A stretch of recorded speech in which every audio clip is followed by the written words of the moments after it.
Hadis Nabi Muhammad SAW riwayat Al-Bukhari nomor 45.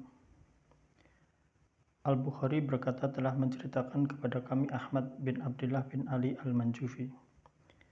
Ia berkata telah menceritakan kepada kami Roh. Ia berkata telah menceritakan kepada kami Auf dari Al-Hasan dan Muhammad dari Abu Hurairah bahwa Rasulullah Muhammad SAW bersabda, barang siapa yang mengiringi jenazah muslim karena iman dan mengharapkan pahala dari awal disalatkan hingga selesai penguburannya, maka ia pulang dengan membawa 2 qirat.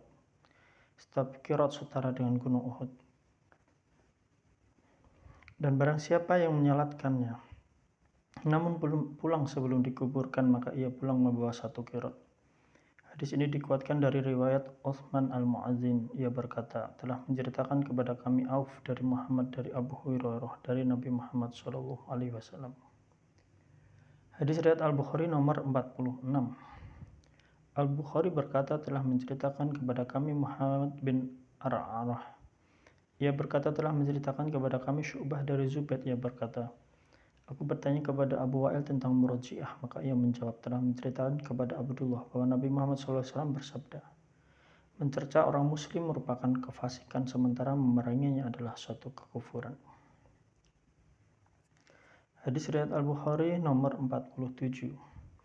Al-Bukhari berkata, telah mengabarkan pada kami Qutaibah ibn Sa'id. Ia berkata, telah menceritakan kepada kami Ismail bin Ja'far dari Humaid. Ia berkata, telah menceritakan kepadaku Anas bin Malik. Ia berkata, telah mengabarkan kepadaku Ubadah bin As-Samit bahwa Rasulullah Muhammad SAW pernah keluar untuk memberitahu akan kepastian waktu Lailatul Qadar.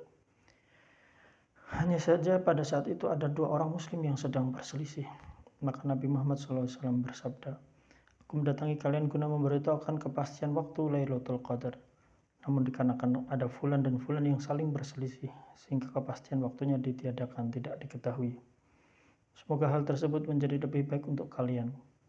Oleh karena itu carilah Lailatul Qadar pada malam ke-7, ke-9 dan ke-5.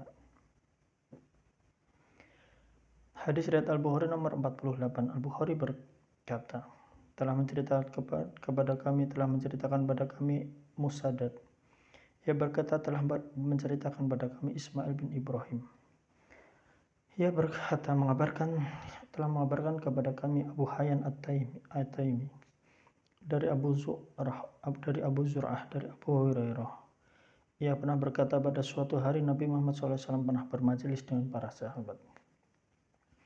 Lalu datanglah malaikat Jibril alaihissalam yang kemudian bertanya, apakah iman itu? Nabi Muhammad SAW menjawab, iman adalah engkau beriman kepada Allah, kepada para malaikatnya, kepada kitabnya, pada perjumpaan dengannya, kepada para rasulnya, dan engkau juga beriman pada hari kebangkitan. Jibril alaihissalam melanjutkan, apakah Islam itu? Nabi Muhammad SAW menjawab, Islam adalah engkau menyembah Allah dan tidak menyekutukannya dengan satu apapun. Engkau mendirikan sholat, engkau menunaikan zakat yang diwajibkan, serta engkau berpuasa di bulan Ramadan. Jibril alaihissalam melanjutkan, apakah ihsan itu? Nabi Muhammad SAW menjawab, engkau menyembah Allah seolah-olah engkau melihatnya, dan bila engkau tidak melihatnya, sesungguhnya dialah yang melihatmu. Jibril alaihissalam melanjutkan, kapan terjadinya hari kiamat? Nabi Muhammad SAW menjawab, yang ditanya tentang hal itu tidak lebih mengetahui dari yang bertanya. Namun aku akan terangkan tanda-tandanya, yaitu jika seorang budak melahirkan majikannya, dan jika para penggembala unta yang tidak diketahui nasabnya berlomba-lomba membangun gedung-gedung. Ada 5 hal yang tidak diketahui kecuali oleh Allah. Kemudian Nabi Muhammad SAW membaca ayat, sesungguhnya hanya milik Allah pengetahuan tentang hari kiamat. Surah Luqman 34. Setelah itu Jibril alaihissalam pergi, kemudian Nabi Muhammad SAW bersabda, bawalah dirinya kembali ke sini.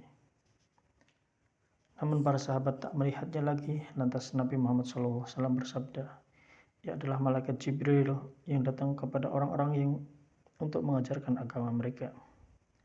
Abu Abdullah berkata, semua hal yang diterangkan oleh Nabi Muhammad SAW dijadikan sebagai iman. Hadis riwayat Al-Bukhari nomor 49 telah menceritakan kepada kami Ibrahim bin Hamzah.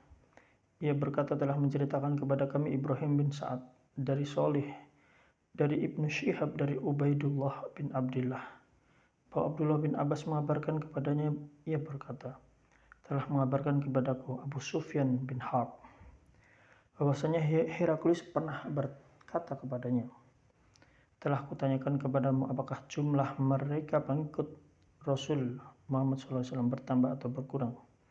Lalu kau akui bahwa mereka bertambah. Begitu pula iman akan terus bertambah. Begitulah iman akan terus bertambah hingga sempurna. Dan juga telah kutanyakan kepadamu apakah ada orang yang murtad keluar dari agamanya, agama Nabi, agama Rasul itu, karena benci terhadap agamanya, kemudian engkau mengakui bahwasanya tidak ada. Begitulah juga iman apabila sudah tumbuh bersemi dalam hati, tidak akan ada yang membenci terhadapnya. Hadis riwayat Al-Bukhari nomor 50.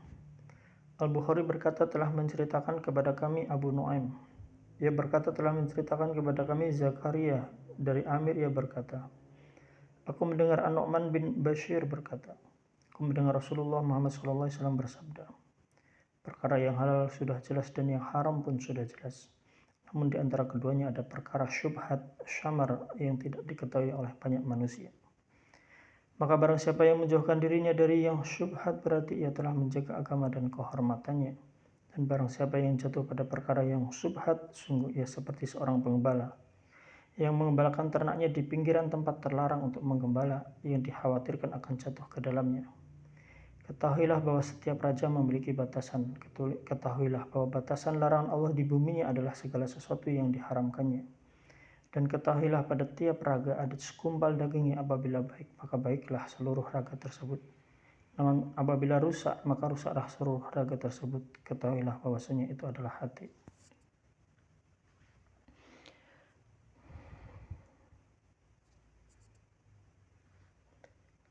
Hadis riwayat Al-Bukhari nomor 51. Al-Bukhari berkata telah menceritakan kepada kami Ali bin Al-Ja'di. Ia berkata, telah mengabarkan kepada kami Syu'bah dari Abu Jamrah. Ia berkata, aku pernah duduk bersama Ibnu Abbas saat ia mempersilahkan aku duduk di ranjang miliknya. Lalu ia berkata, tinggallah bersamaku hingga aku memberimu sebagian dari hartaku. Maka aku tinggal mendampinginya selama 2 bulan. Kemudian ia berkata, ketika utusan Abdul Qais pernah datang menemui Nabi Muhammad SAW, beliau bertanya kepada mereka, kaum manakah ini atau utusan siapakah ini? Mereka menjawab, Rabi'ah. Nabi Muhammad SAW bersabda, selamat datang wahai para utusan yang tidak pernah kecewa dan menyesal. Para utusan itu berkata, wahai Rasulullah, kami tidak dapat mendatangimu kecuali di bulan suci, karena di antara kami dan engkau ada suku Mudhar yang kafir.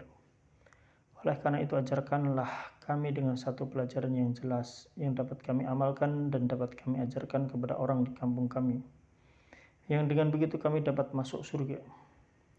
Di samping itu mereka juga bertanya kepada Nabi Muhammad SAW tentang minuman.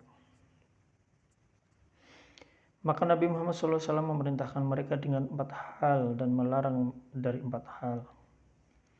Memerintahkan mereka untuk beriman kepada Allah yang Maha Esa. Kemudian beliau bertanya, tahukah kalian apa arti beriman kepada Allah yang Maha Esa? Mereka menjawab, Allah dan Rasulnya yang lebih mengetahui. Nabi Muhammad SAW menjelaskan, prasaksian tidak ada Tuhan yang berhak disembah kecuali Allah semata, dan bahwa Muhammad adalah utusan Allah, menegakkan sholat, menunaikan zakat, berpuasa pada bulan Ramadan, dan mengeluarkan 1/5 dari harta rampasan perang. Dan Nabi Muhammad SAW melarang mereka dari 4 perkara, yaitu janganlah kalian menggunakan bejana dari Al-Hantam, Ad-Duba An-Nakir, dan Al-Muzaffat, atau beliau SAW menyebut Muqayyir bukan Nakir. Nabi Muhammad SAW bersabda, hafalkanlah semuanya dan beritahukanlah kepada orang-orang di kampung kalian.